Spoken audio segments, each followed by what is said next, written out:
Hey, good afternoon, good morning, everybody, wherever you are. I'm 509 Divine Pines, your host, Joseph Daniel Pena. Today, we will be discussing a bit of news, the World Economic Forum, Agenda 2030, Large Hadron Collider restarting and discovering the fifth force, the Army Doctrine of Summer 2022, and much more. So, go ahead, relax, share this with your friends. I'm not on my computer today. See, my computer is crashing for some reason. Every time I'm trying to run a stream, things bug out, and I'm quite sure exactly what's happening. You see, they don't really like when I speak, so they're tapping into my computer and yeah, my laptop. It's just a laptop, so I can't really like have a steady connection, and because I don't have a steady connection with the, you know, it gets interrupted. It gets interrupted a lot. So we're just gonna go ahead and run it how it is and do what we can.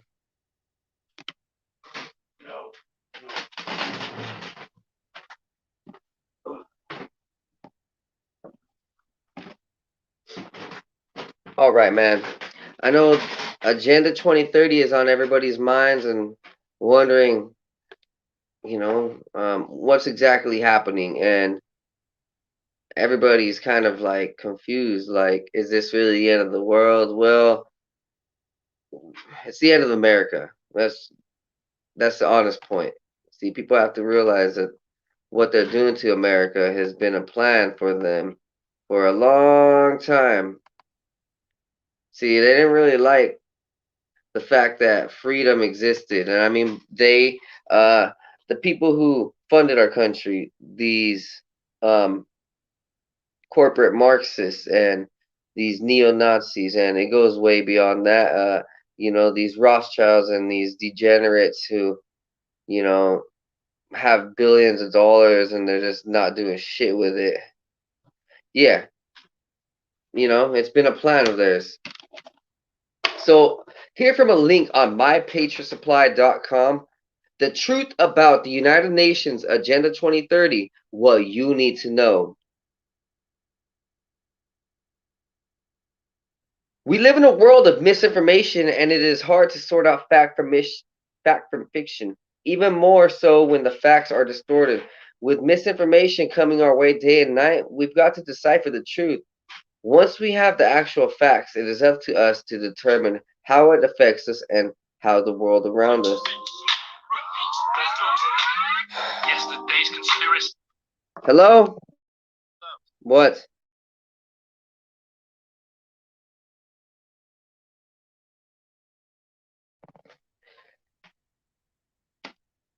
Once we have the actual facts, it is up to us to determine how it affects us and how the world around us, and the world around us. Agenda 2030, the Central United Nations Platform for Sustainable Development, is a perfect case in point. It contains 17 goals and 193 member states, including the United States, pledged to ensure.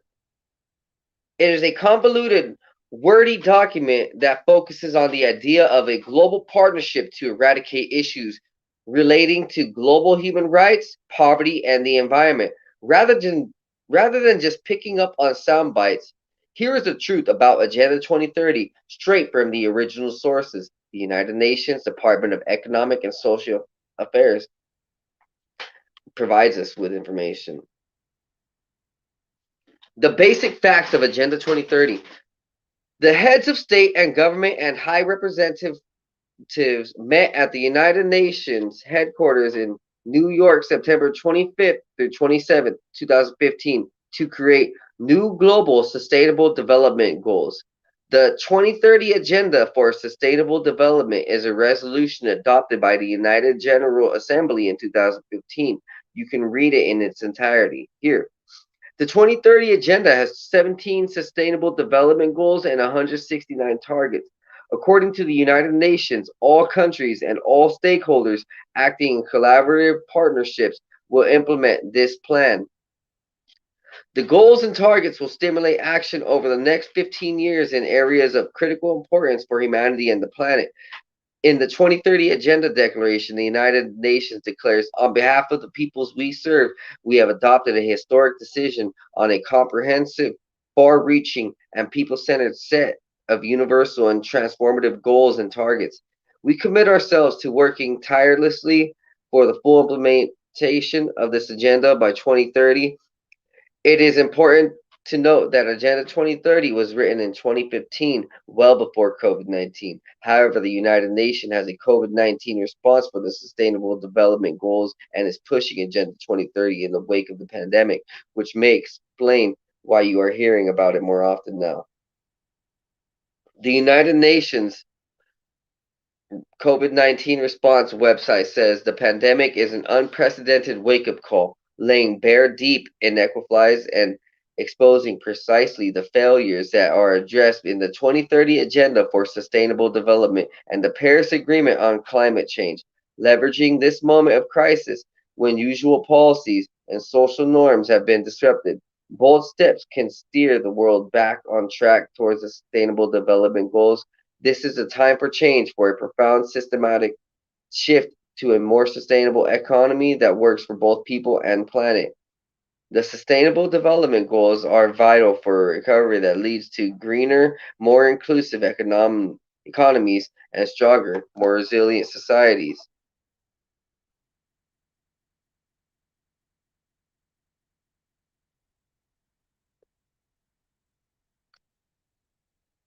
The 5 Ps of Agenda 2030. So, what exactly does the United Nations plan to do with the Agenda 2030?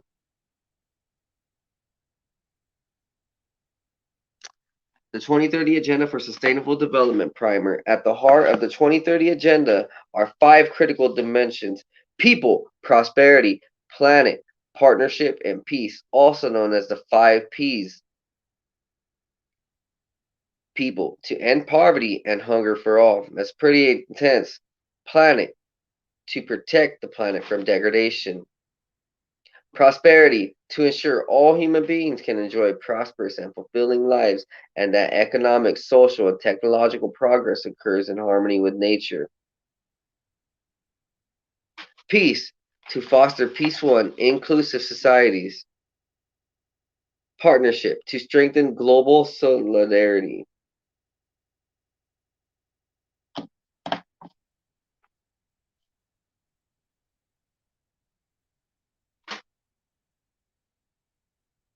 Hmm.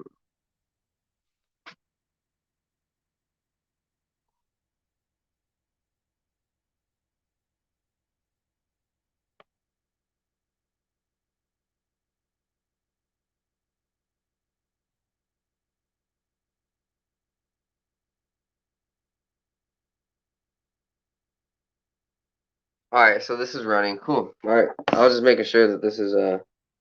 Going.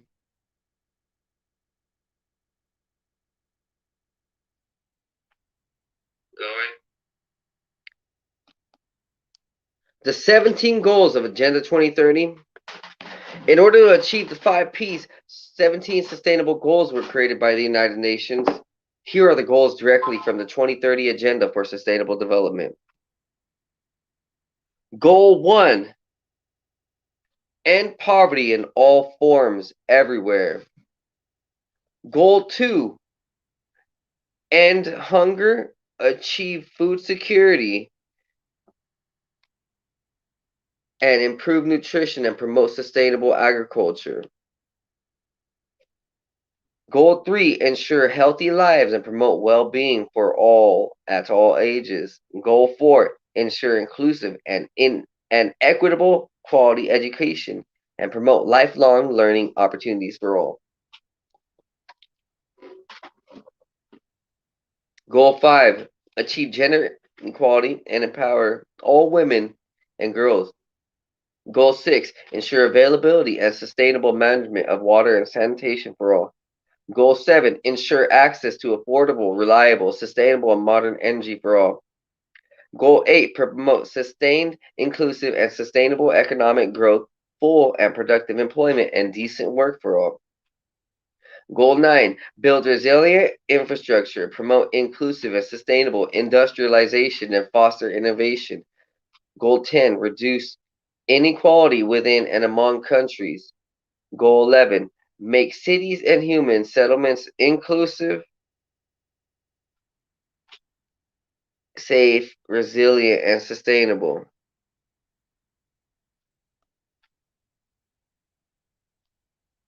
Ooh, man, this is a tough list. Like, what they're trying to do is take control of everything for you. Goal 12, ensure sustainable consumption and production patterns. Goal 13, take urgent action to combat climate change and its impacts. Goal 14, conserve sustainably use conserve and sustainably use the oceans, seas, and marine resources for sustainable development. Goal 15, protect, restore, and promote sustainable use of terrestrial ecosystems, sustainably manage forests, combat desertification, half, and reverse land degradation, and halt biodiversity loss.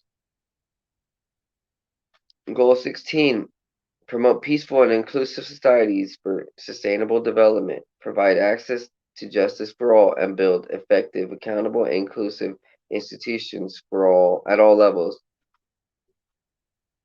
Goal 17, strengthen the means of implementation and revitalize the global partnership for sustainable development. Keep in mind that each goal also contains several targets. For example, Goal 2 includes by 2030 end hunger and ensure access by all people. In particular, the and poor people in vulnerable positions, including infants, to safe, nutritious, and sufficient food all year round. Goal 16 includes Part 9, by 2030, provide legal identity for all, including birth registration. Whew. So how did they do that?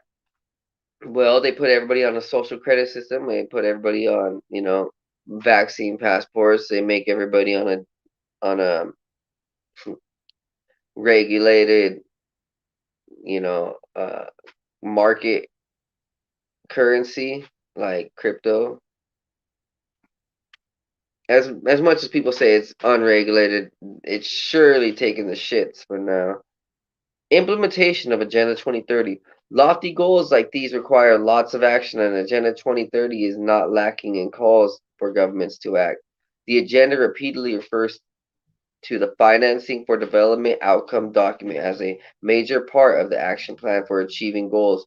While it's hard to say how actionable the Declaration of Outcome document actually are, they shine a light on the priorities and mindset of the groups writing the agenda, taken directly from the document itself. These include expanding taxation. We commit to enhancing revenue administration through modernized progressive tax systems, improved tax policy, and more efficient tax collection. We will work to broaden the tax base. We welcome efforts by countries to settle nationally defined domestic targets and timelines for enhancing domestic revenue as part of their national sustainable development strategies, and will support developing countries in reaching these targets. Empowering the IMF and the World Bank to access financial information.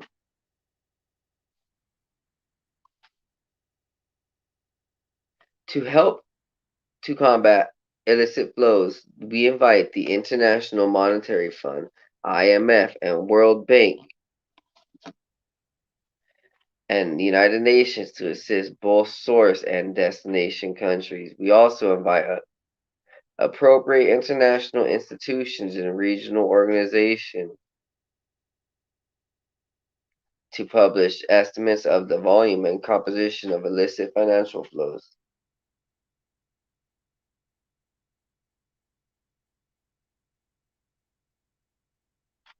We will encourage information sharing among financial institutions to mitigate the potential impact of the anti-money laundering and combating the financing of terrorism standard on reducing access to financial services. Strengthening regulations on private business to achieve public goals, we will develop policies and, where appropriate, strengthen regulatory frameworks to better align private sector incentives with public goals, including incentivizing the private sector to adopt sustainable practices and foster long-term quality investment. Growing services for immigrants in their host countries. We recognize the positive contribution of migrants for inclusive growth and sustainable development in countries of origin and transit and destination countries. We will work to ensure that adequate and affordable financial services are available to migrants and their families in both home and host countries. So, as you know, in Saudi Arabia and some of these other countries in the Middle East, they're providing a cryptocurrency for refugees, and that's it right there for immigrants, refugee immigrants. They're giving them free money just as long as they play by their rules. So they fled some domestic terrorism to walk into the hands of another terrorist. Growing services for immigrants in their countries. Oh, next one. Putting a $100 billion annual bill for clean energy. We promote both public and private investment in energy infrastructure and clean energy technologies with the combined potential to raise over $100 billion in annual investments by 2020.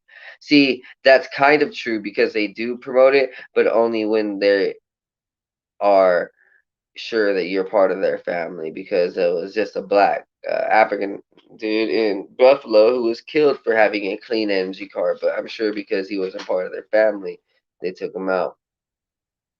The concern regarding Agenda 2030, if we're being honest, there's quite a lot of mistrust when it comes to Washington or the United Nations. We have seen firsthand how FEMA has failed to save us in times of crisis. So, when looking at this giant agenda that is full of hyperbolic language, it is easy to see why some people don't trust it. How is the United Nations going to end poverty in all forms everywhere by 2030? It just doesn't seem that possible given their track record. Moreover, the language used in Agenda 2030 has some worried it is presenting a new world order. That is because it uses all encompassing language such as for all and emphasizes the need for a global partnership. Instead of the United States of America, people are fearful that our own current laws will cease to exist if we continue to hand the U.S. sovereignty over to an international government. However, according to the United Nations, the Sustainable Development Goals are not legally binding.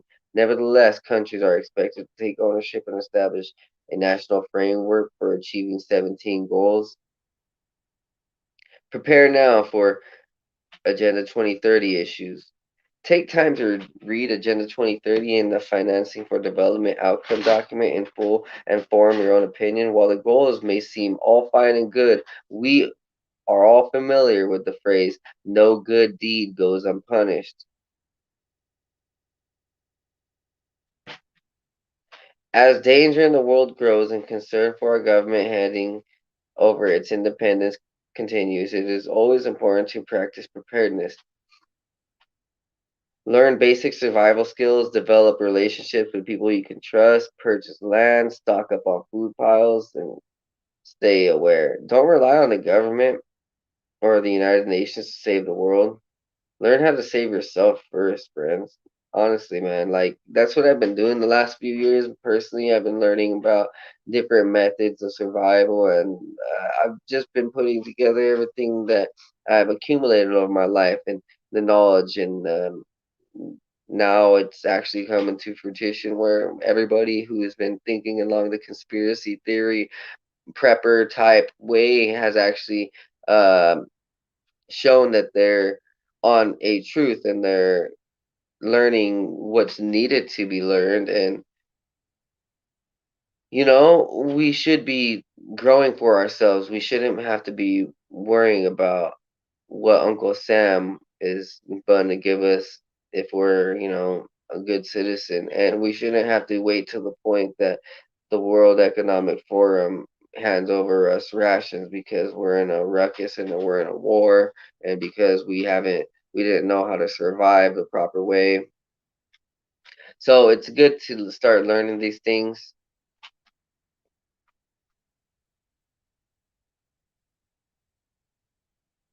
Very good. Next, we got UFO space lasers from the Pentagon. See, these dudes are planning on using very high energy weapons against us, and they're using them in the current day. Then some modern reports, they wanted to put them in UFOs,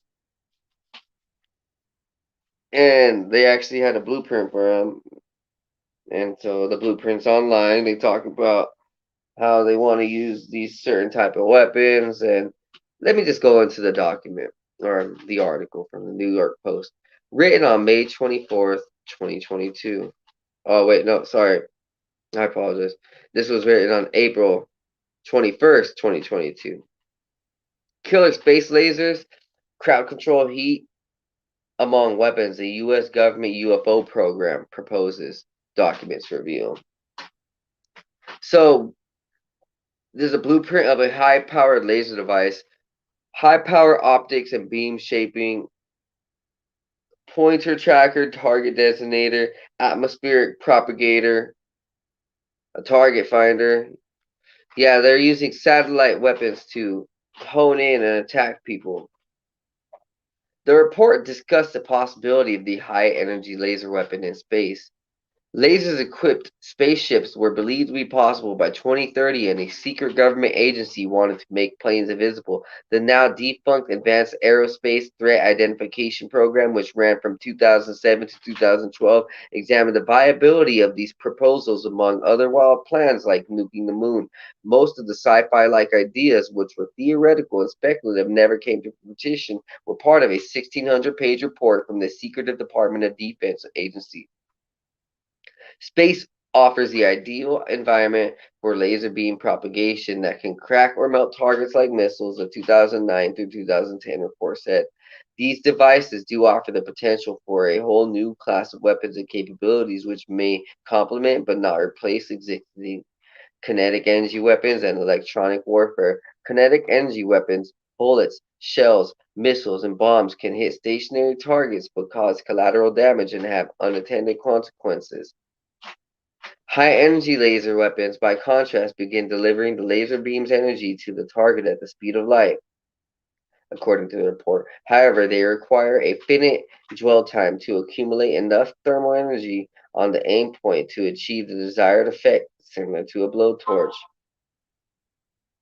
The strength of a high-energy laser weapon, by contrast, begin delivering the laser beam's energy to the target at the speed of light.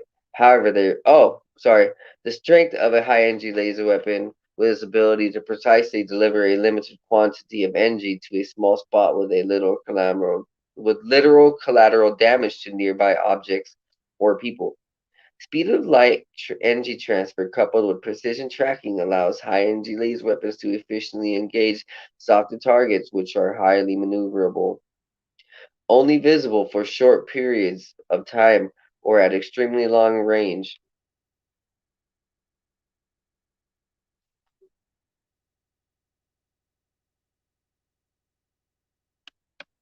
So they want to cook us from afar.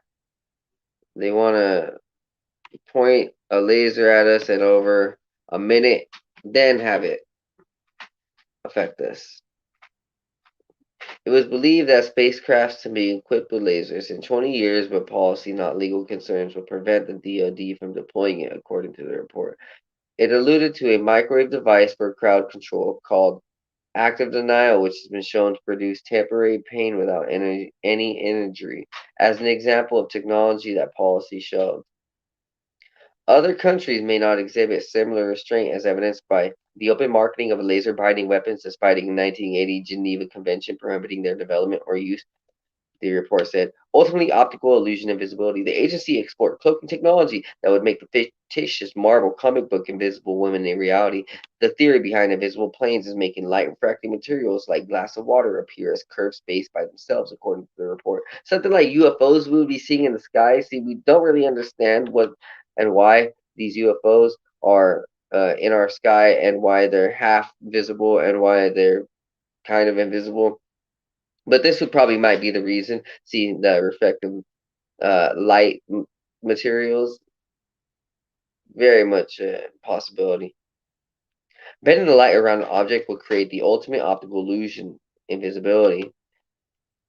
How the report became public. Officials also feared that if it had gone ahead with the program, it could have resulted in the militarization of space, fueling fears of a galactic conflict. The report was released after the Sun requested a copy of all files, reports, or video files related to the Pentagon's secretive UFO program, but the Advanced Aviation Threat Identification Program on December 18, 2017, under the Freedom of Information Act. The bombshell FOIA haul includes reports on the Department of the DIA agency's research into the biological effects of UFO sightings on humans, including burns, heart problems, sleep disturbances, and even bizarre occurrences such as apparent abduction and unaccounted for pregnancy.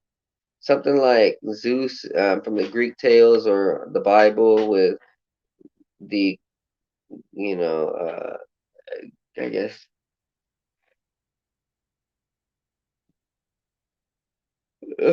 some of these ancient tales, they talk about pregnancies that were done without actually a human man. It was done by like a UFO. One document sets out to categorize anomalous behavior with encounters with ghosts, yeti, spirit, elves, and other mythical legendary entities such as AN3. And seeing a UFO with aliens on board would be a CA3. See, I had a CA3 in my house, right here in my driveway, and to me, as a sidekick, I felt like it was Russian. All my heart and intuition said it was Russian, but it's a telepathic message, and to and and the telepathic message had told me that it was from just the farthest end of the galaxy, which is interesting. Other documents obtained include studies into communicating with alien civilizations and plan for deep exploration and colonization. It was outruled by whistleblower Lou Elizondo, who had the program back in 2017. Two bombshell videos of unexplained UFO sightings by U.S. military personnel investigated by ATIP were also published at the time. Around $22 million of funding was provided over the 5-year period.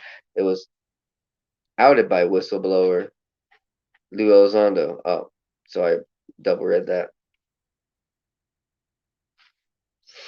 So these guys in the government are taking the UFO topic very seriously, and beyond the knowledge that they're trying to give us and trying to disclose to us with the Hollywood movies, beyond all that and beyond the Elizondo trying to come forth and give us information, beyond all that, they're using technology like right now that is very similar to space technology. So, like, you just gotta be fucking aware. Like, if they're upgrading all the electrical levels of Earth and the technology, that means we have to do the same shit. Just like when 5G started coming out, 3G started coming out, everybody's like, "Oh, I gotta start getting healthier and combat it." Well, yeah, that's what you're gonna start having to do for the rest of these technologies that are gonna be coming around, free energy technology and all this other stuff. I mean, it's just, like all of it, just everything. Like, if you want to move at a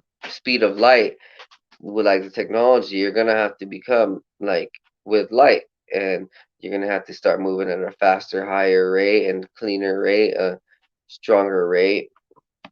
All right, so next on, the Large Hadron Collider restarts and discovers a fifth force of nature. Um, that sounds very interesting, right? The fifth force of nature.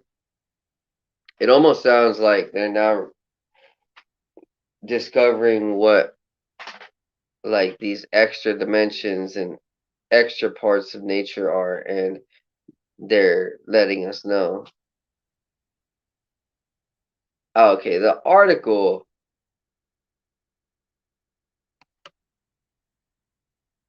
from The Guardian states Large Hadron Collider to restart and hunt for a fifth force of nature. The Large Hadron Collider will restart on Friday after a 3-year hiatus and is expected to resolve a scientific cliffhanger on whether a mysterious anomaly could point to the existence of a fifth fundamental force of nature. The tantalizing findings reported last year that have reignited hopes for the 20-mile-long collider could deliver a second blockbuster discovery more than a decade after the Higgs boson. Dr. Mitesh Patel, a particle physicist at Imperial College London, whose team was responsible for last year's research, said, "We are going to run with more optimism that there could be a revolution coming. Fingers crossed."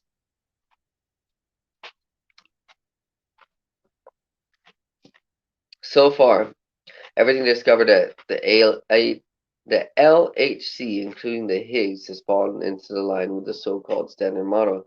This has been the guiding theory of particle physics since the 1970s, but it is known to be incomplete because it fails to explain some of the deepest mysteries in physics, such as nature of dark matter. However, data collected in the LHCb experiment, one of four huge particle detectors at CERN in Switzerland, appeared to show particles behaving in a way that could not be explained by the Standard Model.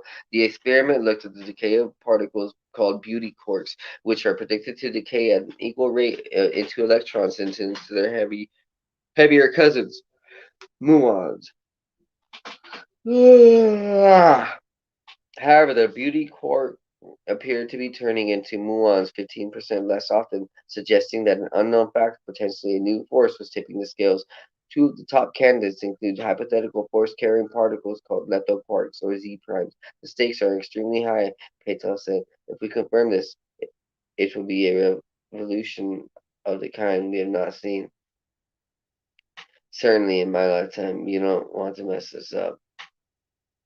Before the LHC was switched off for an upgrade in 2018, the team collected enough data to suggest the odds were roughly 1,000 to 1 of the result happening by chance. The gold standard for particle physics is more stringent than in one in stringent one in 3.5 meter level of confidence. What?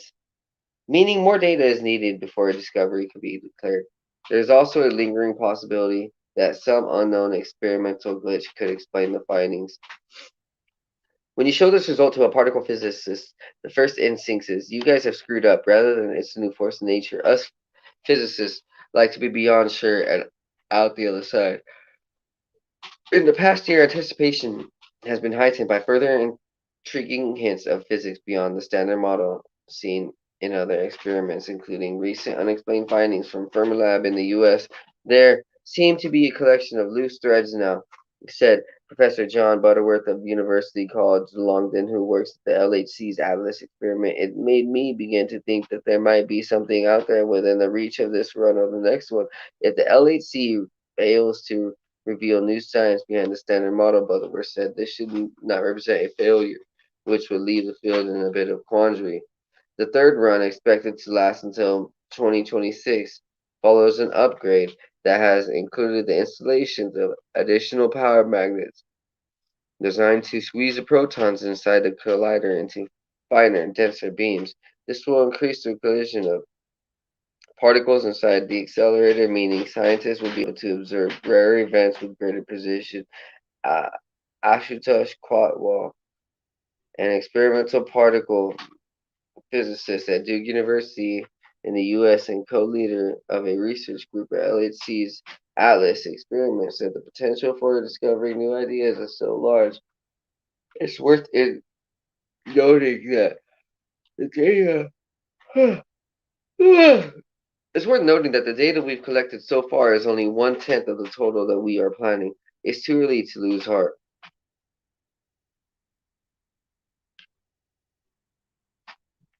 So They're trying to obviously find all the answers to nature, and they're using science to do it.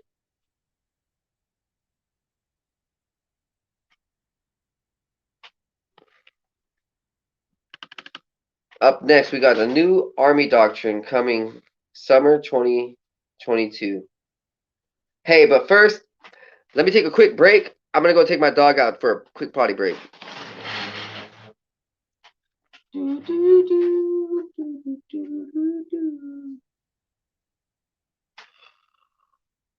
Yeah, the gym's been treating me good. Wanna go potty?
Hi, good afternoon. Good afternoon. Welcome back.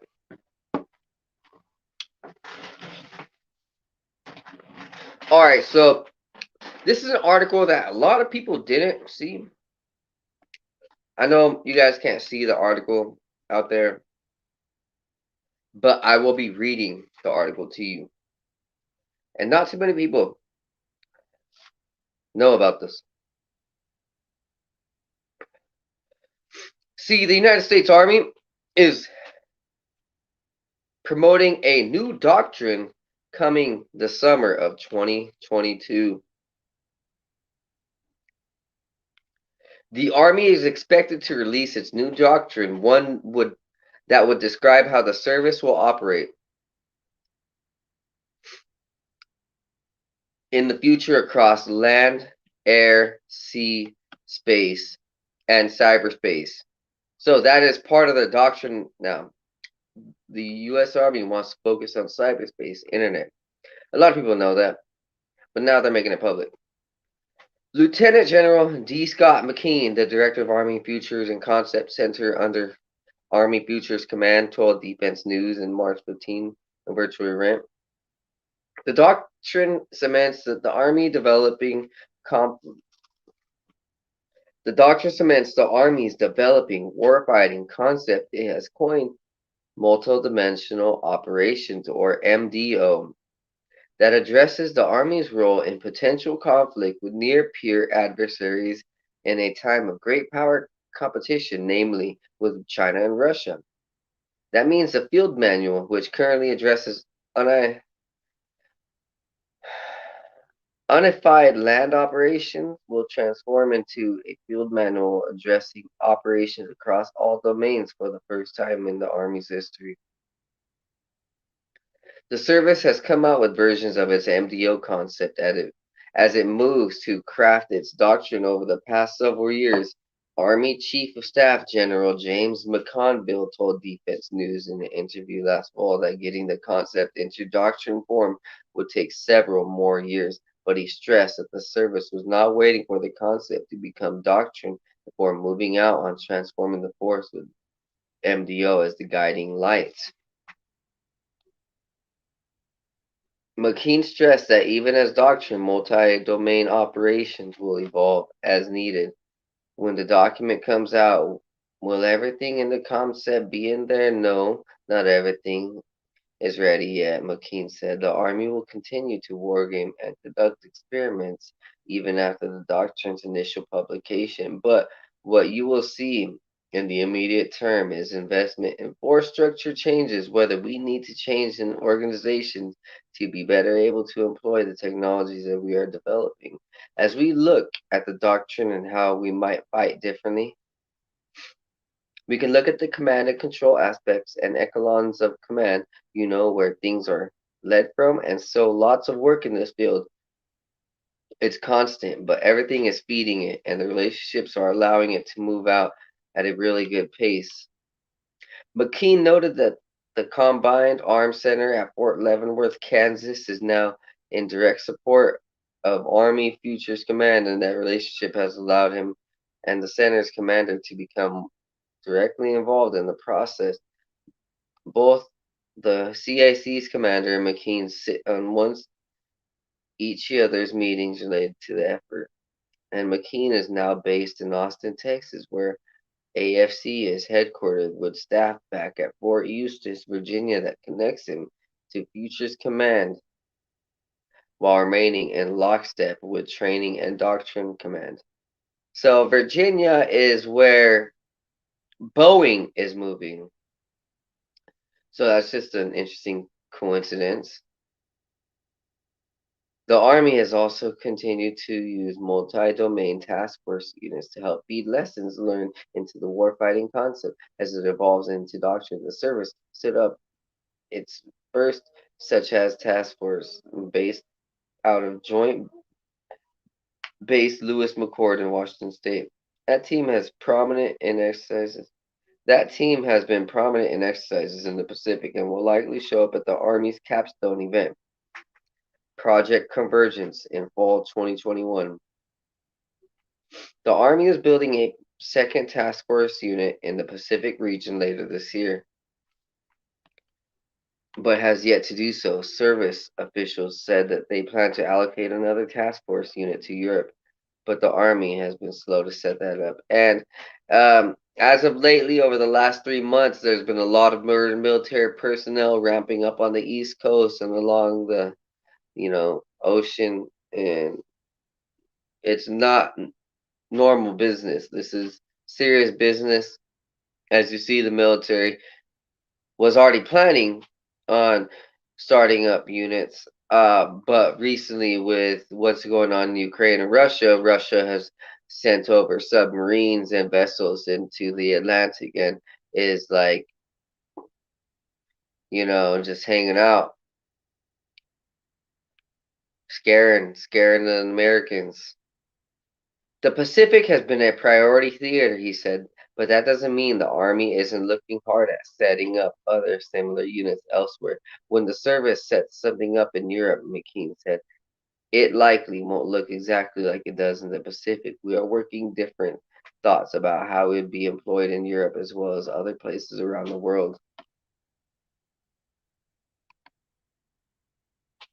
So the Army is definitely looking to make moves in all fronts. We seen in the first article they want to use like space level weapons, and now they also want to interfere with cyberspace and the internet and making sure that we play safe by their rules.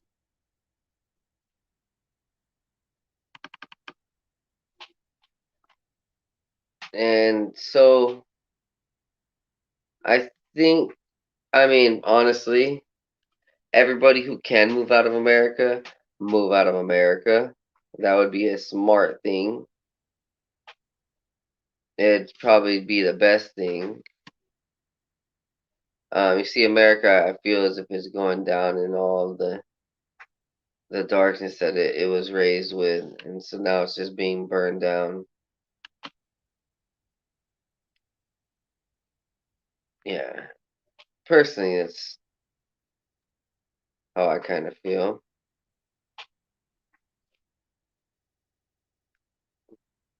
Here's a cool little article. Sonic advanced how sonic waves could help regrow bones. Researchers have used sound waves to turn stem cells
All right, continuing on, man. My friends, continuing on.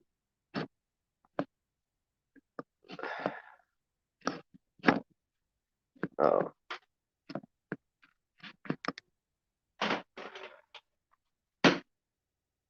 Researchers have used sound waves to turn stem cells into bone cells in a tissue engineering advance that could one day help patients regrow bone loss to cancer and degenerative disease. The innovative stem cell treatment from researchers at RMIT University in Melbourne, Australia, offers a smart way forward for overcoming some of the field's biggest challenges through the precision power of high-frequency sound waves. Tissue engineering as an emerging field that aims to rebuild bone and muscle by harnessing the human body's natural ability to heat itself. A key challenge in regrowing bone is the need for large amounts of bone cells that will thrive and flourish once implanted in the target area. To date, experimental processes to change adult stem cells into bone cells have used complicated and expensive equipment and have struggled with mass production,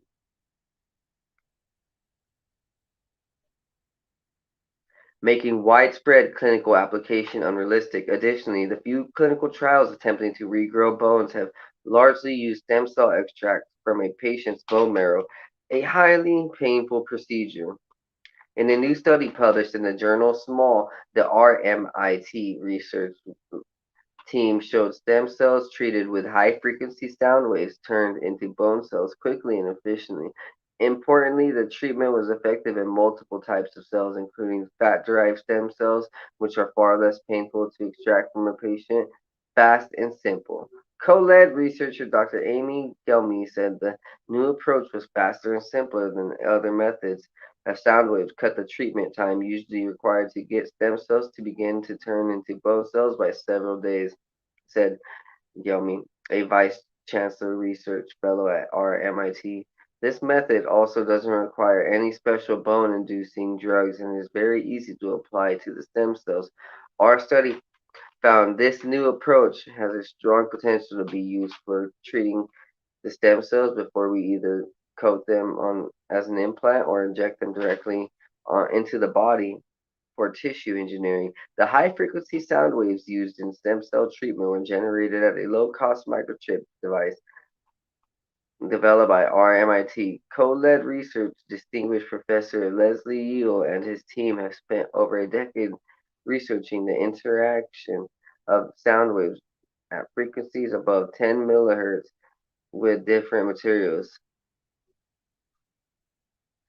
The sound waves generating device they develop can be used to precisely manipulate cells, fluids, or materials. We can use the sound waves to apply just the right amount of pressure in the right places to the stem cells to trigger the change process. Our device is cheap and simple to use, so could easily be upscaled for treating large number of cells simultaneously, vital for effective tissue engineering. The next stage in the research is investigating methods to upscale the platform, working towards the development of practical bioreactors to drive efficient stem cell differentiation. The multiple disciplinary research across the RMIT schools of science and engineering was supported by funding through Australian Research Council Discovery Project grant. So, just like I was trying to tell you guys earlier, Australia is using sound wave. And see, I actually learned this about 10 years ago when I found out they were using sound wave healing to just heal people with general ailments and such. And then a couple years ago, I found out they were using sound weapons. And so Australia is one of the world's leading researching countries in sound wave technology. That's just from what I see.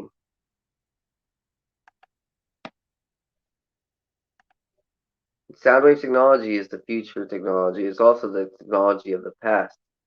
That's how we got our instruments, and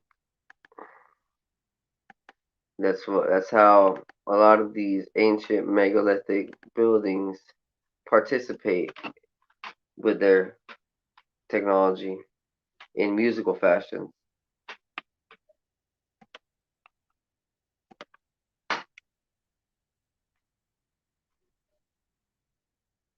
Whoa, so I just found a link that was killed. The World Economic Forum, global attack, Great Reset.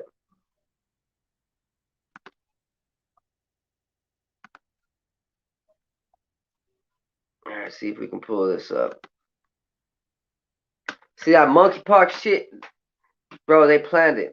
And it's just weird that they planned it and people aren't noticing. The Global Health Agency's plan for monkeypox pandemic to strike in May 2022. War game document from early 2021 suggests, yes, they did suggest that monkeypox was going to come out last year. I mean, how do they even know? They're like time travelers, or they're like predicting the future, or they're just making a future. Probably the latter. Monkeypox, a rare viral disease, has found its way into the headlines and is apparently spreading across the United States. The New York City resident has tested positive for the virus that causes monkeypox, state health officials announced late Friday, as governments around the world intensify mass vaccination efforts and point to pandemics as a pretext for infringing on civil liberties. It is worth noting that an influential global security organization known as the Nuclear Threat Initiative published a wargame document in 2021 of March that specifically predicted a monkeypox outbreak in March 2022.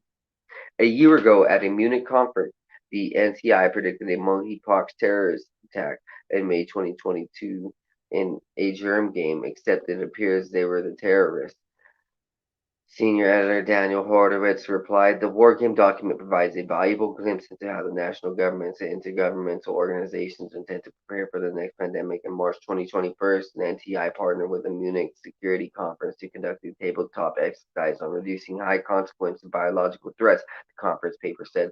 The exercise examined gaps in national and international biosecurity and pandemic preparedness architectures, exploring opportunities to improve prevention and response capabilities for high consequential biological events. This report summarizes the exercise scenario, key findings from the discussion, and actionable recommendations for the international community. Development in consultation with technical and policy experts, the exercise scenario portrayed a deadly global pandemic involving an unusual strain of monkeypox virus that first emerges in fictional countries of Britannia and eventually spreads globally. The document states later in the exercise, the scenario reveals that the initial outbreak was caused by a terrorist attack using a pathogen engineered in the laboratory with inadequate biosafety and biosecurity provisions and weak oversight.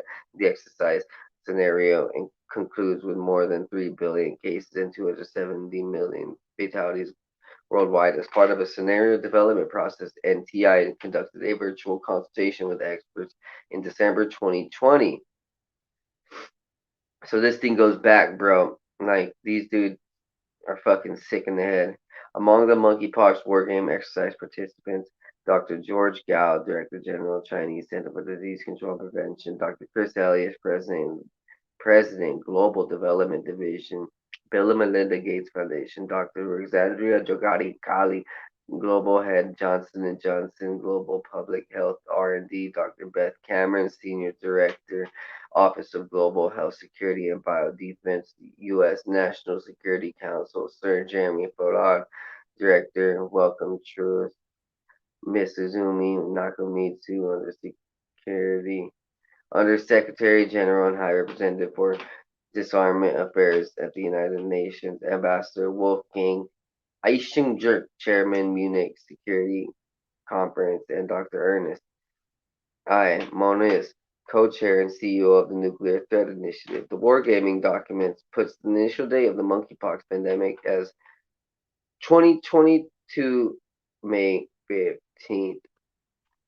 And the document is online. Just search wargame NTI monkeypox and you'll find it. They're not hiding their documents. They're not even hiding their plans. all out there. On Friday, the World Health Organization confirmed around 80 cases of monkeypox with recent outbreaks reported in 11 countries. According to its statement, the outbreaks are unusual because they are occurring in nations where the virus is not endemic. The Wuhan added, monkeypox has so far been reported from 11 countries that normally don't have the disease. WHO is working with these countries and others to expand surveillance and provide guidance. There are about 80 confirmed cases and 50 pending investigations, more likely to be reported.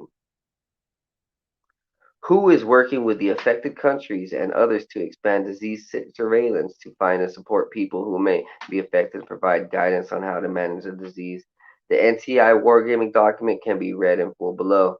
Strengthening global systems to prevent and respond to high consequence biological threats.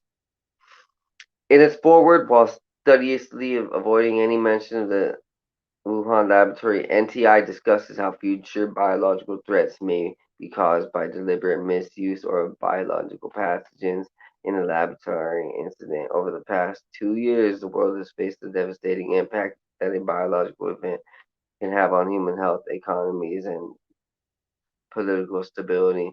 The document states, as of this writing, the SARS-CoV-2 virus has affected more than 250 million people, killed more than 5, and caused trillions of dollars in economic loss.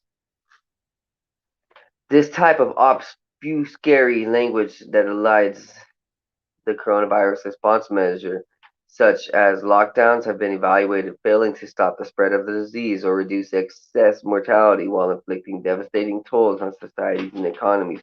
COVID-19 has revealed that national governments and the international community are woefully unprepared to respond to pandemics, underscoring our shared vulnerability to future catastrophic biological events that could meet or exceed the severe consequences of the current pandemic. The NTI document goes in, although national and global leaders are appropriately focused on the immediate demands of the COVID-19 response, the international community cannot postpone implementing the steps necessary to protect against future biological threats. This must include the recognition that while naturally emerging pandemics continue to pose a threat, the next global catastrophe could be caused by the deliberate misuse of tools of modern biology or a nuclear incident.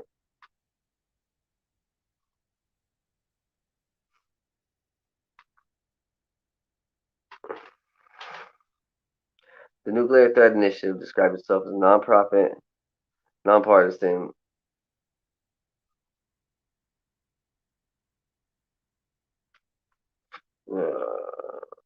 go about that, biological humanity, and a T. Okay, the Nuclear Threat Initiative describes itself as a nonprofit, nonpartisan global security organization focused on reducing nuclear and biological threats imperiling humanity. Furthermore, NTI collaborates with governments and organizations to raise awareness, advocate, and implement creative solutions. NTI was founded in 2001 by CNN founder Ted Turner, a former Democratic U.S. Senator from Georgia, Sam Nunn.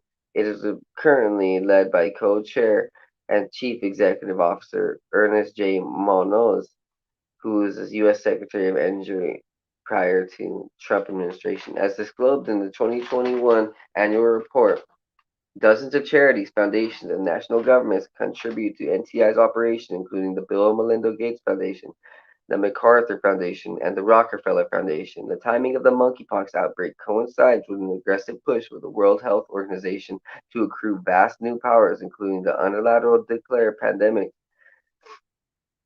would compel signatories to enact measures including vaccine mandates. President Joe Biden and world leaders recently made it clear at the recent second global COVID summit that response measures to the novel coronavirus were just the beginning of government efforts to counteract pandemics. The World Health Assembly this month, WHO will present a plan to strengthen the global architect for health emergency preparedness, response, and resilience. WHO Director Tedros Ghebreyesus said this includes the creation of a financial intermediary fund to support equitable access to life-saving tools in the face of the future epidemics and pandemics, and we're increasing our support for a new pandemic preparedness and global health security fund that will be established at the World Bank this summer with $450 million in seed funding. It is clear that a coordinated global response is required to combat future health emergencies. Indian Prime Minister Narendra Modi said the Biden administration is spearheading an initiative to amend international health regulations with a proposal to the World Health Assembly that was made public in April. According to the proposal, amendments to the international health regulations, such as regarding lockdowns, border closures, mask mandates, and vaccine mandates, would perpetually come into effect for all 194 member states.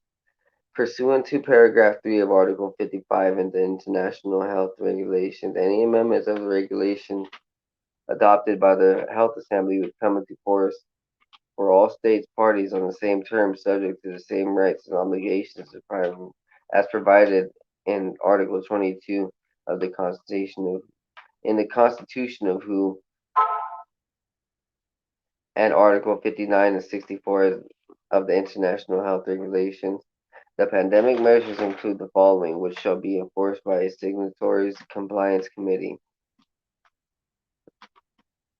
In implementing health measures in pursuant to these regulations, including Article 43, state parties shall make reasonable efforts, taking into account relevant international law, to ensure contingency plans are in place to ensure that healthcare workers' movements and supply chains are facilitated in a public health emergency of international concern. Travel restrictions do not unduly prevent the movement of healthcare workers necessarily for public responses. Trade restrictions make provision to protect supply chains for the manufacture and transport of essential medical products and supplies.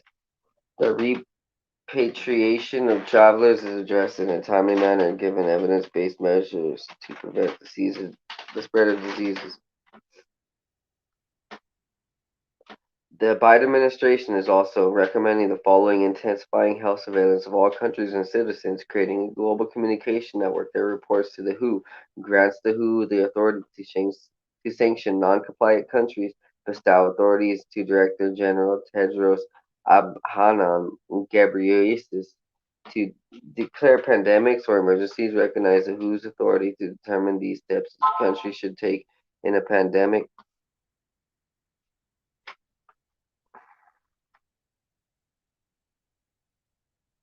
response, including vaccine mandates, and authorizes funding for the WHO in the event of a pandemic.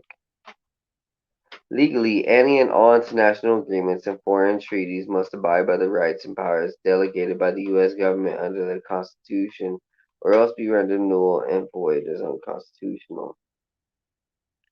Well, hey guys, this is an hour long, and I'll go ahead and drop by every day for just an hour segment of news.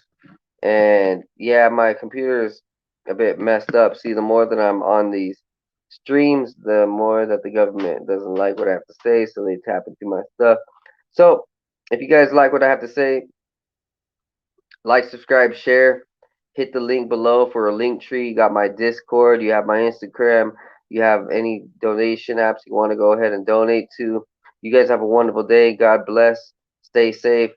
Peace out. Love you guys.